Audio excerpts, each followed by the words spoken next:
It's my very great pleasure to introduce this discussion, which is going to be an informal chat about the perspectives of regions and destinations and the travel trade as tourism looks to recovery.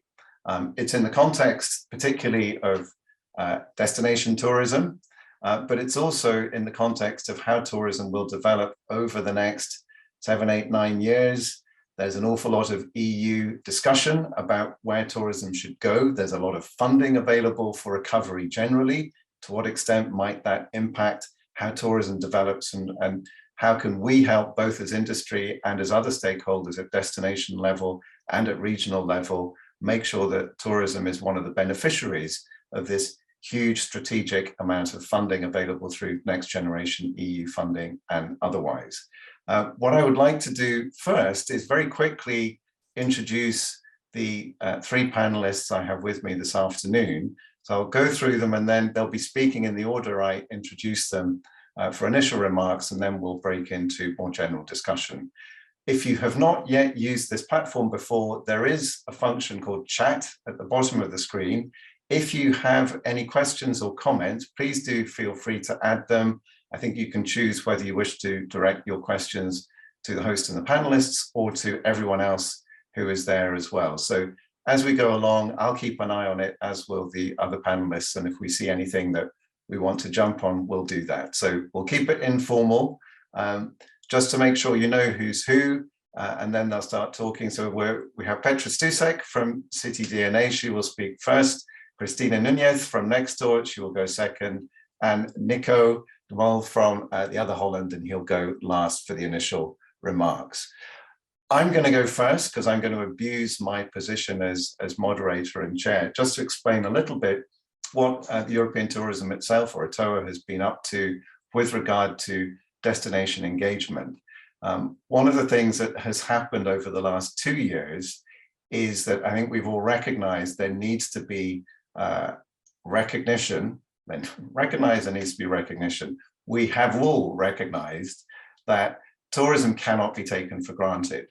Tourism came with its problems, but for sure it came with its benefits. A huge number of jobs have been lost. I was only hearing last week of the thousands of hospitality businesses just in Rome that have disappeared during the last couple of years. So we're in a position where the ecosystem of tourism generally in Europe is in a difficult place. Demand is back. We have lots of tour operator members who are desperate to get to Europe. They've not really been here for 2 years. Demand from North America is particularly strong. So how is the predominantly domestic and proximity market-driven tourism of the last 2 years, how will that evolve over the next year or two as Europe is more accessible?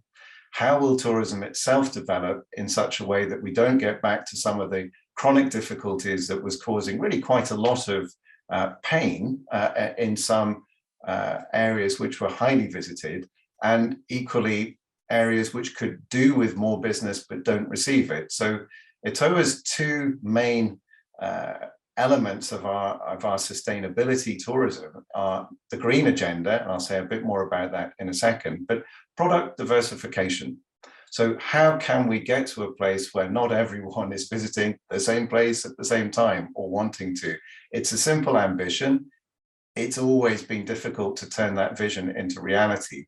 And part of the discussion we're going to have this afternoon is what are the mechanisms available, private sector and public sector, in order to make product diversification work, and in order to make sure that that is taking place in a way that helps the community, it spreads the value of tourism across the territory, and it also gives the visitors a good experience as well. So the product diversification is not something that you can command, it's something that needs a lot of help. And I know Cristina will be saying a little bit more about the role of government and regional DMOs in supporting the innovation, sort of incubating new supply across the region. But from our perspective, it's very much about sharing what the market itself wants. So there's no doubt that demand has changed over the last couple of years. So there are now many more small group special interest tours. people don't necessarily want to travel in crowded places as much as they did. They are definitely looking to balance urban experiences with nature. So that the type of product people are looking for, both European and long-haul visitors, is evolving. And it's a question of how we can make sure there's a very lively dialogue between what the destinations want, what's good for them. You know, here's where we're trying to get to as a destination in 2030, and how can the travel industry as well as the B2C market evolve to support destinations in that, so that both communities and visitors find that that tourism works for both communities. Critically, of course, is climate. Climate action is part of ETOA's strategic priority. We declared a climate emergency in December 2020. We've published a climate action plan. And for us, there is also a very strong destination piece to that, because critical to managing down carbon footprint is, of course, the supply chain, and destinations themselves don't necessarily have any authority over, you know, is a hotel suddenly becoming lower carbon, but they might well have a lot of influence on, is this a destination where green mobility, and I'm thinking Petra, your city, that's a place where the green agenda was well on the way before it became as fashionable as it widely is. It's not only fashionable, it's necessary. So the extent to which the travel industry can collaborate intelligently with destinations in order to evolve products with a demonstrably lower carbon footprint is something that is commercially necessary. It's not nice, it's something that we have to do in order to support consumer choice. And there's no question that what we're hearing from some of our markets is that consumers are looking for product which does align with their values. So if you're an operator, you want to be selling product which has a verifiable carbon footprint, you can't do that unless the supply chain provides you with the relevant information. That absolutely is something that's of great interest to regions and destinations. And if we've time, it'll be good to explore that. So product diversification and climate action are the two big pillars of our destination engagement. But really, all of that takes place within the context of collaboration. Christina and I do a lot of work together in Brussels, and she might touch on that later. But one of our longest running partnerships is with the City Destinations Alliance, or CityDNA. And with that, I would love to introduce Petra to reflect a little bit on how you see things organizationally, what you've been up to, and maybe just taking a little look beyond the horizon where you see the opportunities from the perspective of destination management. Petra, over to you. Thank you so much, Tim. And hello to everyone, wherever you are. Good morning, good afternoon. It's really great that we're here together in this public-private panelship, and together with the regions as well, because it was clear, obvious, and so clear also before that I mean, urban and rural destinations, we cannot be one without another. That's the fact, at least in majority of cases. And it's getting more and more, clear that we need to do the products that are actually complementing one another together. What we've been up to as the CityDNA, which is short for City Destination Alliance, is that we just recently, like a bit more than 2 weeks ago, rebranded for ECM, European Cities Marketing. That doesn't mean that we're not European anymore. We are, because the Europe is the core or the cradle of the tourism in general, and we know that, and we need to nurture that and work on that further.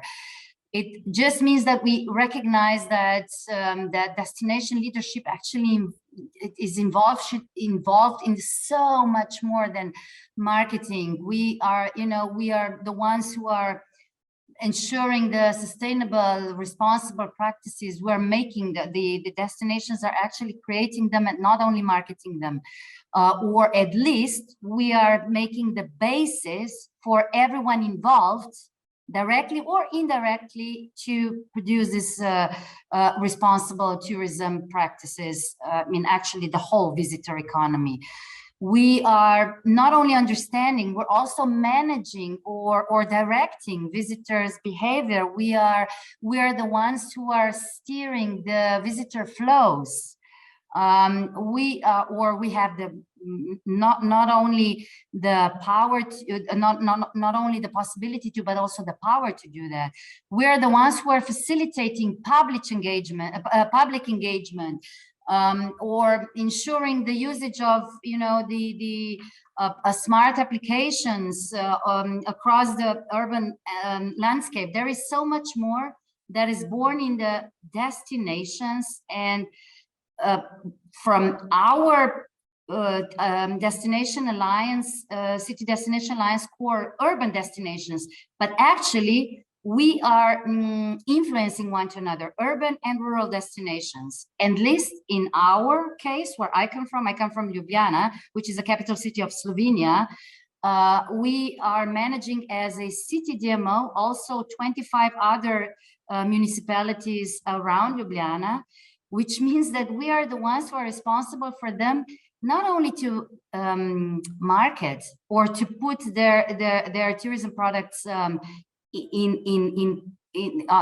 the market, or to give birth to them, to come up with different products, but also to do it in a proper way, to maintain the quality, to know how to do it. We need to enable them education, and this is what we do with the whole region. But this is our case, and that is so important. Where urban and regional destinations are not one entity, that they work together, because this is the only way how we can do it from there on. And my guess is that we will be going deeper into that in the next hour, but that's where we stand. It's a lot of that is born in the cities, and we are in Europe are the ones who are basically teaching the whole world, especially in sustainability case. I'm not talking about everything, digitalization and everything we can learn from others, but let's learn one from another, even in the continent wise. But let's start first with us, rural and urban destinations together.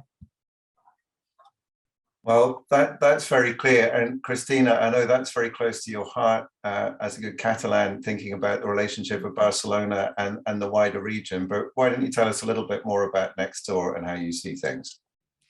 Yes, thank you very much. Good afternoon. Thanks for having me here. It's a pleasure to be with these two panelists. And just to launch a first connection, some of the members of NECSTouR are indeed destination marketing organizations, but also mainly supported by their regional tourism authorities at the regional governments. And we are having this discussion that we initiated with you, Petra, at the end of last year, about this merge and this transfer of competencies between management and marketing, that we see that it's very much the trend now, and where we have room for cooperation. And for Nico, just to have an idea on the scope of our work, our member in the closer to your place could be the South Limburg Tourism Board, and I hope you know Anja Nieuwera is a very active member of us, very committed to sustainability. So what we do in NECSTouR, and Tim knows because we've been working in partnership for a while, is connecting those regional tourism authorities between them, putting them in this European context that we're discussing today, because we believe there is a need for collaborative knowledge and exchange of good practices on how you improve your policy delivering at territorial level and adopt this more sustainable tourism practice that you were mentioning. So how we connect tourism with the SDGs, not reinventing the wheel, but accelerating what was already a good strategy before the pandemic, but also getting closer the European and the territorial agenda when it comes to tourism policy and the visitor economy. So something that we've been cooperating in the Brussels arena with Tim and the colleagues here, but I would like to extend here, is that I think we have an opportunity for this public-private cooperation, medium but also longer term, if we can put this vision, these high-level policies into the actionable daily reality of the destinations and the SMEs operating in our ecosystem, so we can translate those policies into action. but also by connecting the dots of what the collectivities we represent are supposed to be good at, namely the policy enabling, the product development and diversification, the promotion, and the people in the end, the business and the visitors and the residents alike. So this is something that we believe that as a starting point, we could use this multi-annual financial framework that the cohesion policy, so this programming period at European level offers us, because it's 7 years. It's a 7 years journey where we can benefit from the so-called recovery package, the so-called Next Generation EU, but also the regional strategies that will benefit from the Regional Development Fund, where tourism and the visitor economy needs can be in the plan. Why I suggest that? Because this means that we have an opportunity to put tourism as a mean towards an end, so territorial cohesion, socioeconomical well-being, but also all these strategic policies, the greening transition, improving competitiveness, sustainable transport, education, inclusion, connecting to local communities. All this is about what we do. We have a framework for implementing projects in what they call the quadruple elixir. It's what we're discussing here, public, private, but also the academia and the civil society. And because at the end, we need calls for projects that reply to our needs. And I understand and I agree that public procurement, there is room for improvement, but we should reverse this situation where managing authorities of these funds do not know what our needs are. So we can have the opportunity here to build meaningful projects that we will be implementing across this journey. So improving digital infrastructure, I know that in Slovenia you just approved your renew digital sustainable tourism strategy. So there is a lot that can be done if we put budget in the plan. And if this in the plan is for 7 years, no matter what happens in the next elections, you know what I'm telling that. And we are building those strategies because there is something we want to improve, we want to change, and we need the KPIs in order to measure our success. So 3 things we believe we can change is this political recognition around a new narrative, giving the proper means and changing the perception. So tourism is a driver for socio-cultural well-being. Also defining jointly what are the metrics that will allow us to measure what we mean by success in our destinations. And for that, we are developing a new activity, which is the Tourism of Tomorrow Lab. So really delivering data tourism services to some of our DMOs. I can give some examples if we have time. If not, it's going to be all published in our website.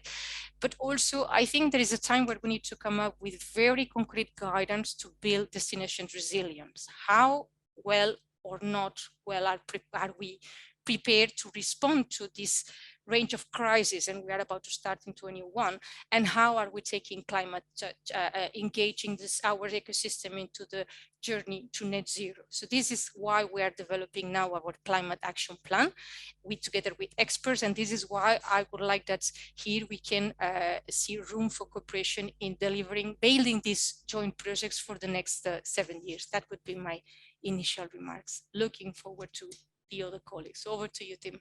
Thank you very much, Christina. So as you say, lots to unpack in there, both, perhaps to explain a bit more to the audience who doesn't sort of live in EU bureaucracy world. The scope of this funding is huge, but the mechanisms by which it can be made available are themselves quite complex.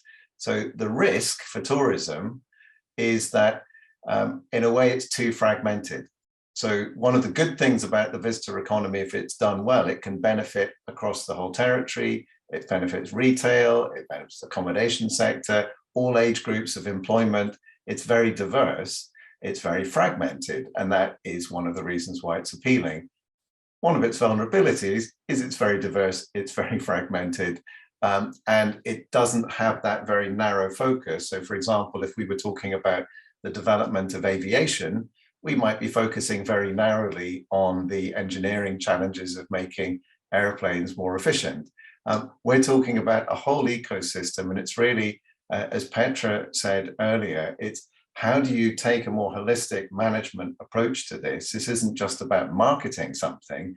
This is about looking after something for the long term that's going to work for the resident population and for which it'll remain an appealing source of revenue as a visitor destination as well. So, Nico, you've been very patient listening to us for the last 20 minutes or so. I think what you're already going to add to this, as well as whatever reflections you have and description of your organization, is how does this work in practice, or why is it hard in practice? So I think lots of us get together and we all agree with each other about what good looks like. We know we want to be more sustainable. We know we want to make sure that sort of tourism and the community has a more sort of collaborative and mutually appreciative relationship. There's lots of nice ambition there. You are at the sharp end of trying to make this work in practice. So would you like to explain a little bit what your organization is and does, and where you see the opportunities and challenges? So over to you, Nico. Well, hello to everybody. I will try to explain it, as they say, quick and dirty. The Other Holland is the international brand name from Toerisme Veluwe Arnhem Nijmegen. Toerisme Veluwe Arnhem Nijmegen is a lot to say, and most of people, they don't know what it means in Dutch. So for that, the Other Holland, Holland is a good brand name. We are 110 kilometers away from Amsterdam. We are in the east of the Netherlands, near the German borders. We have 6 cities, about 100,000 inhabitants, and we have about 30 cities, more or less villages, but when I call them villages, they get angry, so I say cities. And it's a rural area. We have to work with them all together. And then we have the Provincie Gelderland, which is like a country in the UK, and they have most of the money. Well, the difficulty is we have to take out 50% of our funding from partners, and the other 50% comes from the small villages, the large villages, and the province of Gelderland. So we're always working very hard with partners to cooperate. And before the pandemic, everybody was well aware that something had to change because it was getting very crowded in Holland, also in the Other Holland.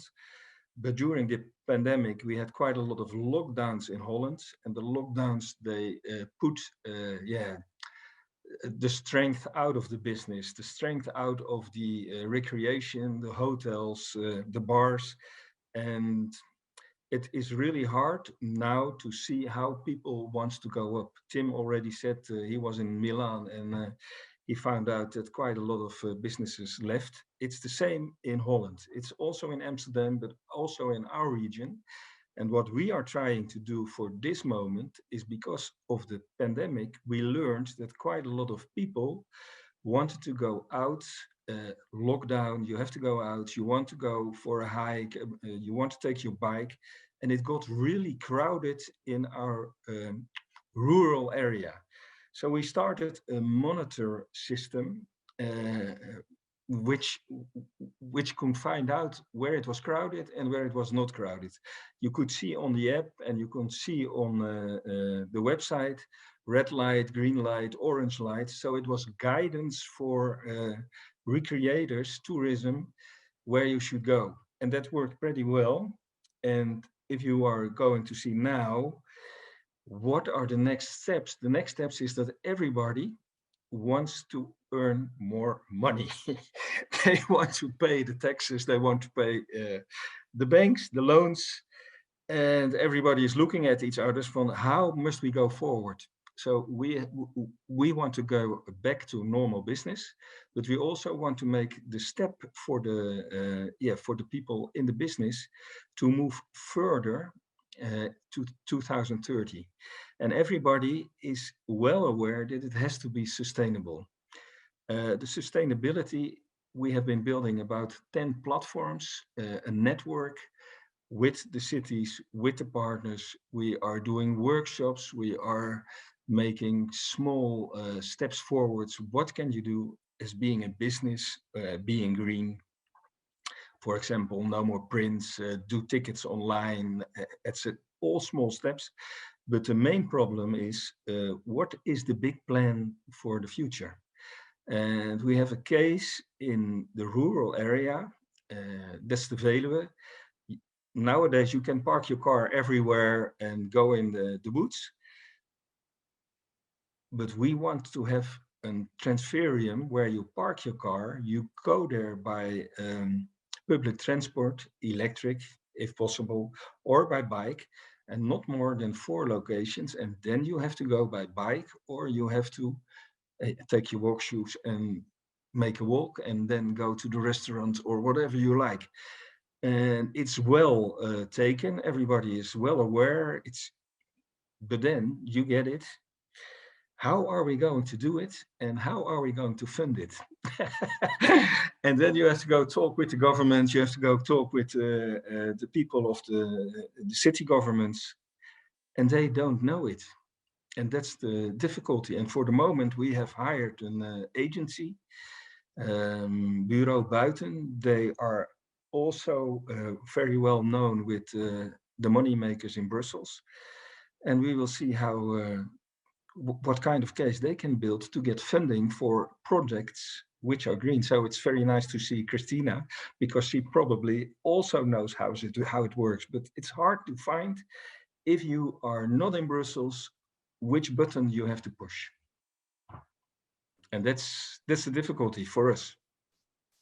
Well, luckily, NECSTouR are producing a handbook for regions, which is going to make all of that much easier. Perhaps we'll get onto that in a second. But Nico, thank you very much for giving us a very sort of candid observation of how things have evolved.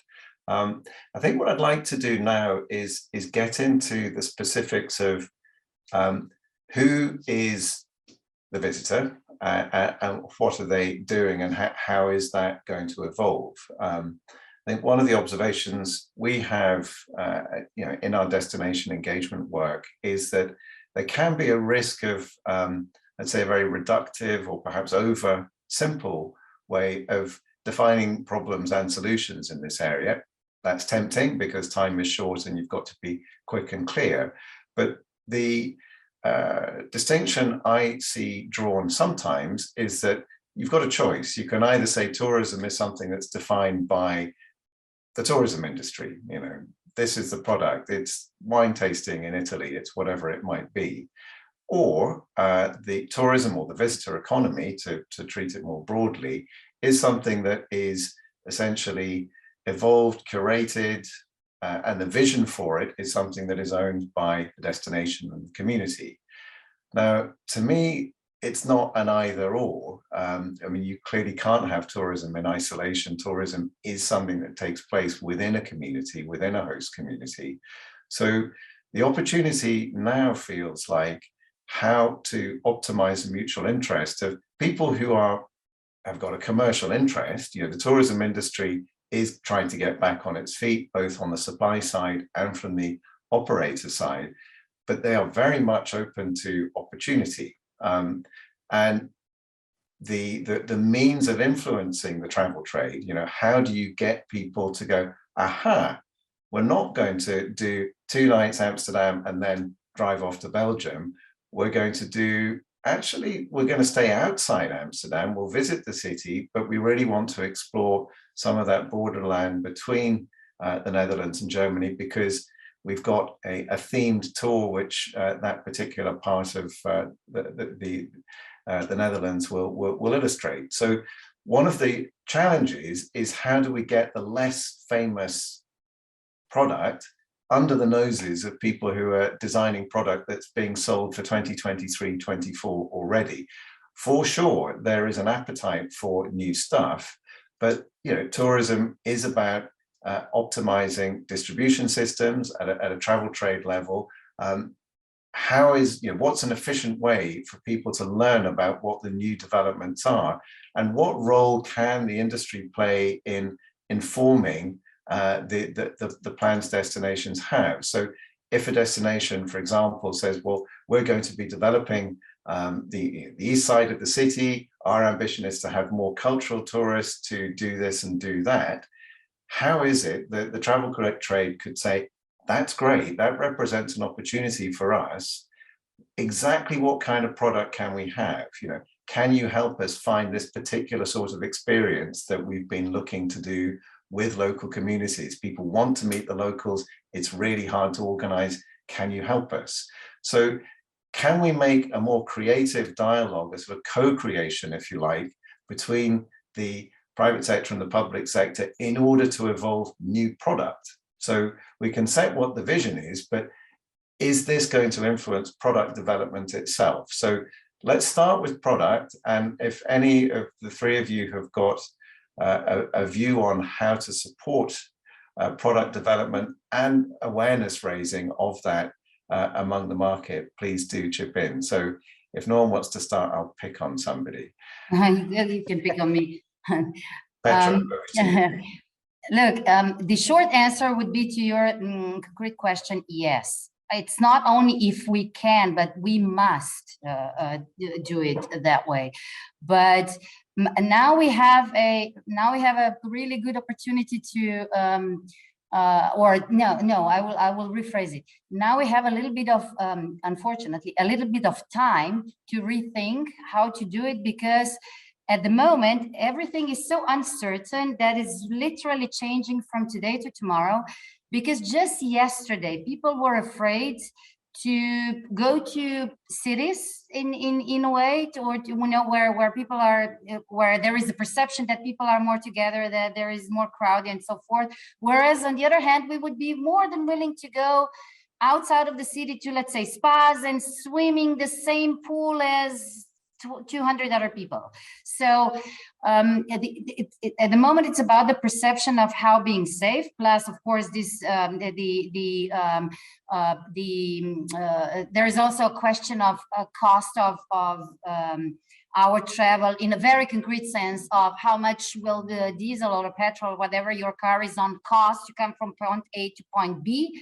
That also influences right now what people are thinking. And plus, additionally, there is a hunger for people to go back to the cities to again go to the Michelin star restaurants or goods restaurants, or to go to culture, everything that we lacked for in the last 2 hours. So we need to adapt from day to day, and that gives us time, even though with this daily adapting, this is really challenging, but that gives us time to really reconsider of what is the actual DNA of the destination, and of the city, of the region, and what do you want to actually offer to whoever you're targeting. But we all need to, what we've learned even earlier, but now we had time to put that in practice, and we saw that this is the right path, is you have to start with locals. Not only that they are happy with the organic, I would say that one more time, organic growth of tourism. That means not only sustainable, but even regenerative tourism, but that they are, that they want to be tourists in their own destinations, cities, villages, regions, whatever. And that they want to that they don't take it self-explanatory. Okay, I'll do the city, a city break in some completely other city in different state because my city is here since ever and will be here forever, and I will stay here.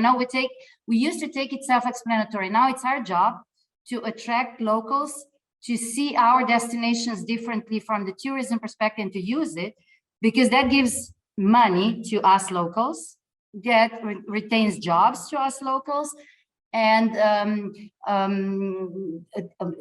definitely what is also really important, not the most, but really important, locals are the best ambassadors of what we are offering. And in the era of social media and information being so easy reachable, good but also bad, this is where everyone needs to start, So just to finish it up with, so the local governments, let alone the national governments or even European governments, they are the ones who need to create the environment with first of all, understanding, second of all, basis for education for whoever is working in the business, and the third, which is really one of the most important things, to give to give some local fundings to local entrepreneurs so they can develop this environment again for local jobs, and then again for local taxes, so they will be re-elected.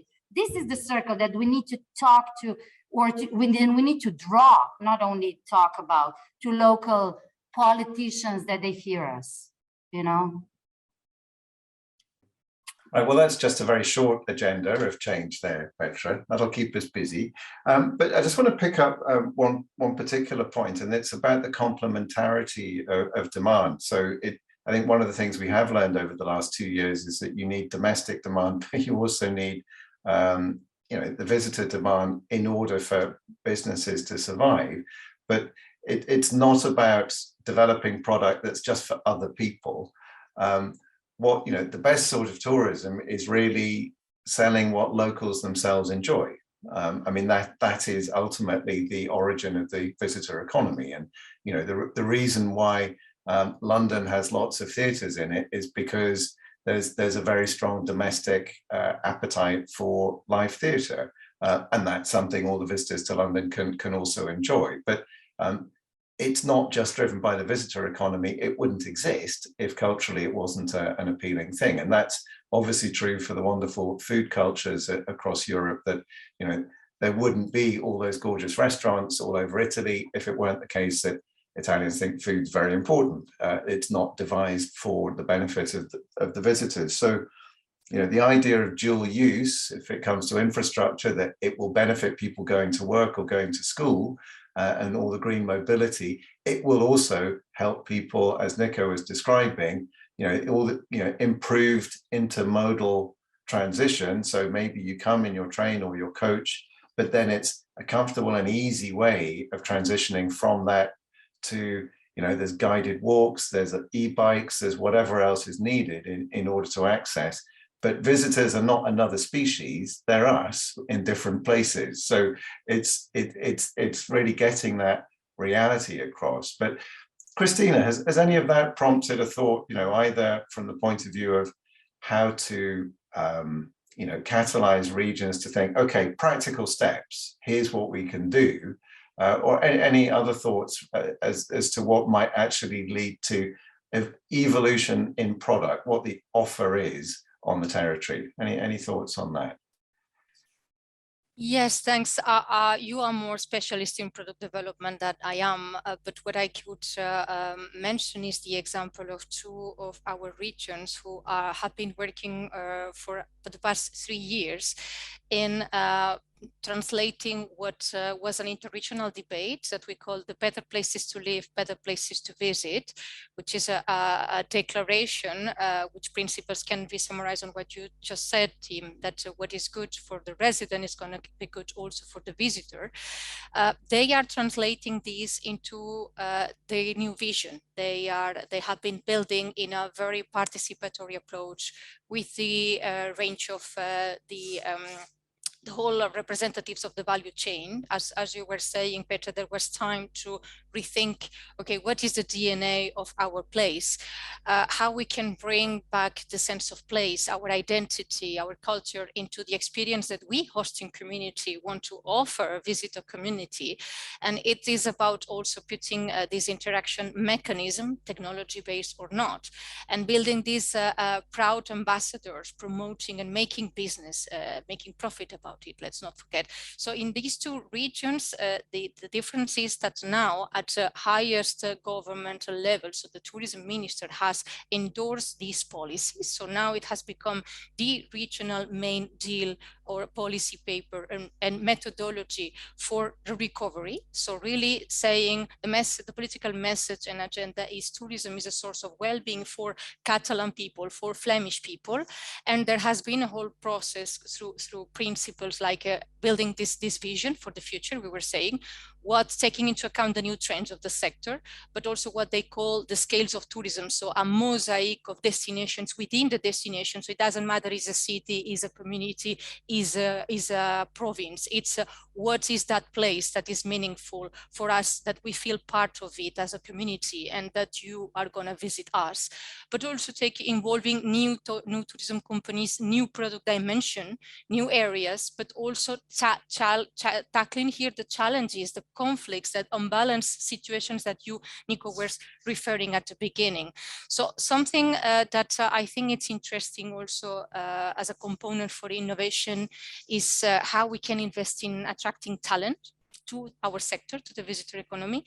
And we're just publishing one executive summary of a piece of research that the Tourism of Tomorrow Lab, this new consultancy department we have, has delivered for a region of us, Valencia region in the Mediterranean, who was concerned for the difficulty of attracting technological talent to the tourism sector in a way that they can innovate, and that we can have developed a real hub for innovation and creativity that allow us to regenerate constantly and be prepared to be more resilient. So for me, attracting the right talent, also related to other sectors like the agro industry sectors in some alpine destinations, some rural destinations, there is a very strong connection. So let's take benefit of our cross-sectorial approach, as you said, Tim, but bringing the needs of the visitor economy at first. So, Nico, that makes me think, perceptions of the visitor economy, career paths in tourism are not perhaps as obvious as they are in some professions. And there's two particular themes that I'd like to draw from what Petra and Christina have been saying. Partly it's it's valuing where you live, and it's local participation in visiting and enjoying the natural and the cultural heritage, rather than just waiting for an opportunity to go somewhere else. And I'm just wondering, from your perspective, both in terms of, let's call it the visitor economy, or we call it to use the broad term, but is that seen as something that's an economic opportunity from the point of view, if I'm leaving school or I'm leaving college? I'm not asking you to speak on behalf of the entire Dutch population, but is the tourism sector one where people see, that there is opportunity here? If we get this right, this is a sustainable form of socioeconomic development that is going to be supporting good jobs, jobs for people perhaps who don't have as much formal education as others, as well as people who can work part-time. It's a very flexible sort of ecosystem. I mean, do you think there's recognition, and I'm interpreting from your face that this is not a straightforward answer, but do you think there's recognition that it does deserve a bit of strategic support and investment, because done well, this is a source of good jobs across the community, and it's also a way of protecting what the community values through investment in things that they enjoy and spend money on, and the visitors will also enjoy and spend money on, and therefore there's a bit more money in the machine. So, I mean, is this about a prestige of the sector? Is it getting the attention it needs in order to get to where you can see it could go? Oh, Tim, this is a real brain teaser. Yesterday we had a discussion because we have more jobs in Holland than people who want to work, so that's difficult. For the tourism industry, yes, it's a main source of income. You can have a good job, it brings jobs, people are well aware that it's good. The Dutch are generally good with languages, German, English, French, so they can do everything. But what is happening for the moment is that new business models, like deliveries, like IT, social media, is attracting the young people to go work over there and not anymore in the tourism sector. And that's a real hard difficulty, because the people who stay in the tourism sector have to work harder and more, and the salaries are not the same as in the IT business. But for the moment, it's developing in all sectors in Holland. So the Minister-President Rutte has some other things to think about. But as you say, when I started in the business, I did the hotel school in The Hague. It was a very attractive business, because you could go to America, you could go to the UK, you could go to Germany. if you were working well, you learned quite a lot of things about how the world is evolving. But nowadays, there have been so many changes. So your question is too hard to answer in a short discussion. I think it's on the whole for tourism. Everybody likes to go there, but there are few people who wants to work there. Well, that is a very sober reflection and something that we do need to do something about. And I know there's a lot of discussion about the skills training agenda. You know, can we upskill the industry generally? Can we get better at adding value? Can it become a bit more sophisticated and therefore generate more margin and therefore generate more capacity to pay more? I just want to pick up, there's a question that David Andrews has asked us in the chat, which I'll read out because I think it gets to another very specific need, which is how do we measure progress? And are there any case studies out there where we can say, look, done right, these can be the positive benefits? So David asked this question. So thinking about England's Great West Way, which is a great initiative, give it a Google.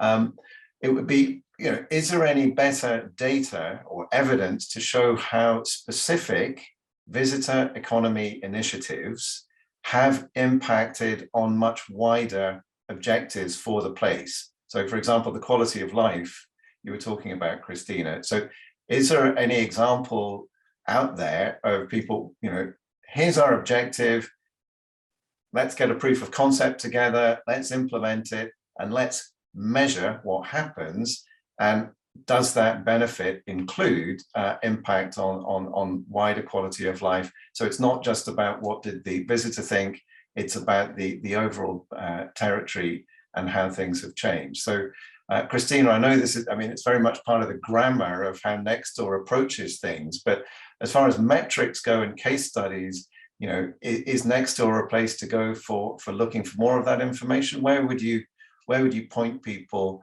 who are looking for those sorts of case studies and or are trying to devise metrics to get at that overall quality of life, rather than just that very fragmented, did you enjoy your stay or not? Yes, thank you for the interesting question. Very quickly, we are having at the moment more questions than answers, but indeed there are some interesting papers that we could recommend. Mainly, there are some regions which have been developing it's called the tourism satellite accounts, meaning giving evidence on how was the impact of economic impact of tourism into a broader economy and other sectors. Flanders is a good example for this measuring for these metrics. For example, at the Tourism of Tomorrow Lab, we are adopting a different approach, meaning that we are going to each of the DMOs asking, okay, what is it that you would like to measure? What are your challenges? And once we have this diagnosis, we are going to identify, okay, which data sources you already have. And then we're going to try to recommend some additional ones that you could merge, namely big data, where you need to buy in and find the right supplier for it. And there, at the end of the year, we hope we will benefit from this collaborative knowledge of this process working with the DMOs. And we are just starting a project in partnership with the OECD. This is once again a project that is technical assistance we will receive from this reforms program, this Next Generation EU. So it's not about money, but it's about expertise. So ideally, we would come up by the end of the year with a methodology on how we can measure sustainable tourism at NECSTouR level, so at regional level, subnational level, let's say. Another source of inspiration is a community which is based in the Mediterranean now, which it's a community of about 30 projects dealing with sustainable tourism now. So either product diversification, but also how you measure the impact of tourism as in terms of environmental protection. There is a website I can put in the chat here. There are some examples there, but the key question is how we can measure the impact and the carbon emissions related to tourism. That's the $1 million question for which we are working with experts, because I'm not sure we can have a simple answer, as you were saying also. Yeah. And I think, Christina, I would echo that point. I mean, great illustrations, and we can certainly share stuff to people who've registered for the webinar as well, if other resources come to mind. But what we measure is critical, because we need to make it simple enough that it's not too intimidating, because certainly a lot of sustainability platforms have got, 200 KPIs. Well, that's really impractical for most organizations. What are the key things? But the wider benefit, I think, is a really interesting one that David points us to. And Petra, I know that given a choice, you'd possibly rather be on a mountain than in an office. But one of the things that has really come to light over the last 2 years is the influence of just getting outside and nature on people's mental health. So it is about residents, it's about just how we lead our lives and how we make the most of our natural and cultural heritage, whether we're residents or whether we're visitors. And I know Slovenia generally, and Ljubljana in particular, has done a lot around green and outdoors, and how tourism should contribute and not take away. I mean, has this discussion, made you reflect on, here's what we got right, here's what we want to do more of in order to maximize benefit from that, public health perspective, which is something that's also enjoyed by visitors? Any reflections on that? In a way it did, but it actually, I'm pretty confident to say that we used to do it also before the pandemic. So but that's us, because we have a sort of outdoors already in our DNA as Slovenians. But maybe just if you allow me just to reflect a little bit from my or from our perspective on the question on or try to answer to David's question. What we did is like Christina said, we have, as far as big data is concerned, all of us have much more questions than answers. We all of us know that we have quite a lot of data. We just need to put them together, and that just is only in brackets, because then you need to know what to do with it. So we started to think how to do it a little bit differently. We used to have, up until the end of, or beginning of 2020, end of 2019, beginning of 2020, we used to have a lot of income from tourists, direct one from tourism tax and from franchise tax. And we were talking about the millions of euros. And on the other hand, the residents were sort of sometimes not having the let's say a feeling that the city center would be sometimes overcrowded, or Airbnb was not their favorite neighbor, and so forth. So we started to think, okay, now we have now a golden goose opportunity to show to us locals, to residents, but also to other Slovenians, but mostly residents, Ljubljana people, what did we do with the tourism, with the money that came directly from tourists for our locals' benefit? And we made the whole campaign for Ljubljana residents, telling them what we put the money into, like that we locals enjoy or have benefit from, like the open air events that are for everyone, like December, Christmas events, or the summer open air events where the locals come for free. Or we even put the tourism money directly to some infrastructure like bike parks, where our children are learning how to bike, how to start cycling, and numerous other things that people were like, what? All that was, and we clearly stated all of that we locals would not have without our foreign visitors. And that was such a great message to the residents that even now in this, like I said before, the era of social media, where everyone speaks, let's say, openly,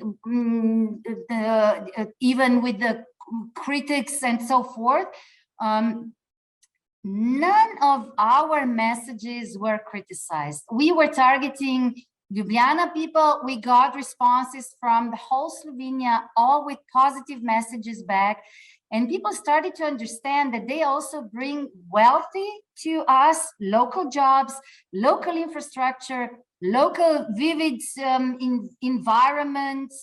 When we locals go to city, this is how we started to communicate to locals what tourism actually brings and what we benefit from, and it paid off. You know, so that's where we started. I mean, that's a very actionable thing to do, because, you know, in a way, it's just unpacking what the visitor economy is. And you know, I mean, one of my pet subjects is, you know, I think it should be incorporated at school level as well, because tourism as a phenomenon is a really good multidisciplinary subject. You can have maths and geography and health and all sorts of things in it, and getting young people to think about, well, how does the visitor, you know, people coming from other parts of the world, how does that impact our local economy? What do I know about them? What do they know about us? What would I share? So I think there's lots of scope, as you were saying, Petra, for creative community collaboration, but share the information. And it's certainly something we found in some work we did in Florence in Italy a few years ago, that the comfort level of the community with regard to tourism's development was higher if they thought there was a plan. People were much less comfortable about tourism's development if they didn't think there was a plan, if there was no plan. And I think that's also a very big message in terms of public-private collaboration. You know, this is not just the market letting rip. This is something that can be shaped according to the interests of the community and the visitors. We've got some excellent materials. Christina, I've copied your links to everyone. I think you put them to the panel. Lots of good material there, which we'll share in a post-event email. But we've got a minute left. If there was just one thing that you'd like to see different, or you know, where we should focus, and thinking about what we ought to be doing as the travel trade, where would you want us to put our attention? Any other reflections you've had, just sort of 20, 30 seconds each, starting with Christina, then Nico, then Petra. You know, where would you like to see the energy? We know there's lots more questions than answers right now, but what's top of your list for focus now? The top I could think about is collaborative learning and capitalization. So I would like to say that you product developers are the givers and policymakers are the takers. So we need to make sure that mainstreaming is possible in a long term, and keep regenerating and investing in projects as they become more and more mature. And I would like to get back to Nico on bilaterally about this funding issue, because I think that there might be some things we could develop together. That's fantastic. Thank you, Christina. Nico, over to you. Well, I do agree with Christina. It's very good to be on a platform like this and to have it more frequently.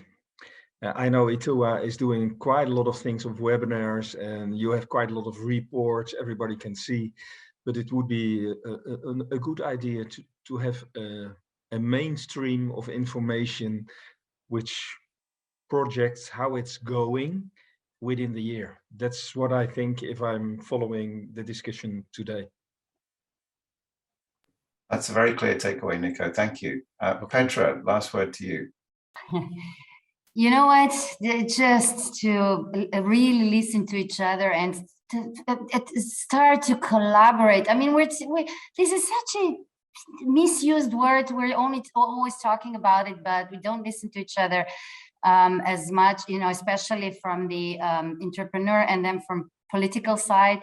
And when we'll start to do that, everything will be so much easier. But we do have, I really, really, really believe in that. People always travel. People will travel also in the future. And we now have a great opportunity to reboot everything on a much healthier grounds. And we sort of started the good way and the proper way.